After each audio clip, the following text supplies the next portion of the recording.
Do you have OCD? There are so many different ways that it expresses itself. I want to talk about how it used to express itself through me. And so I was always so disconnected from my body that stuff happened when I was younger, too much stuff emotionally that I wasn't able to process through it. And the people that I was around that the situations happened with, they weren't in a situation or a place that they could help me process through my emotions. So I had to just be stuck with what I felt, which was just way too much, and I couldn't deal with it. So I just pushed it aside automatically and just disconnected with it. And I started living life in my head. But all of that emotion in the moment of what I was feeling, where did it go? I'm living life in my head and my body's feeling the counter result of what I'm imagining in my head.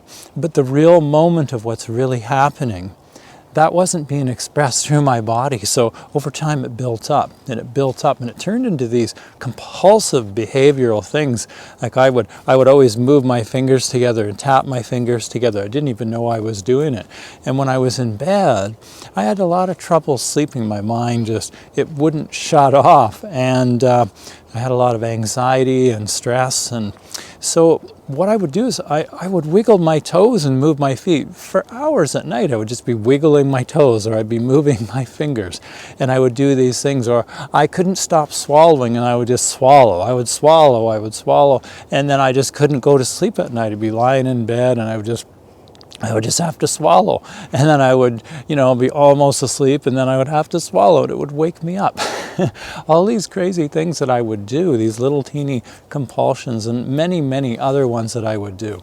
And I want to just talk about that a little bit. To me, what was going on is my body it just couldn't express in the moment what I was feeling because I was so disconnected from my body living in my head.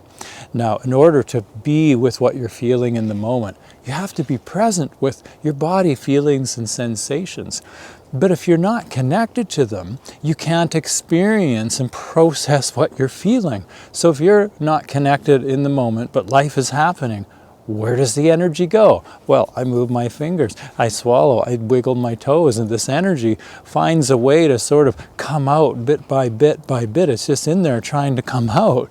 I think that happens a lot, where this energy just gets stuck. So this is just a little different perspective.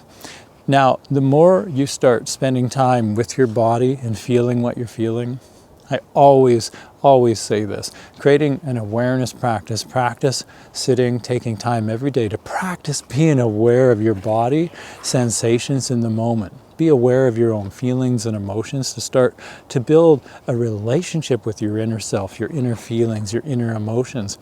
And you'll start to let go of these OCD habits. You'll start to be present with what you're feeling and start to process that energy. And it won't build up anymore and have to come out into these compulsions so much anymore, because you'll be coming out of your head and back into your body and living life more present, rather than an automatic function that just pushes you and drives you and steers you with automatic triggers subconsciously. So I hope you gained a lot from this today. I hope it made sense to you and helped you in some way. My name is Arne Pedersen from Awareness and Health, and I wish you an absolutely wonderful rest of your day.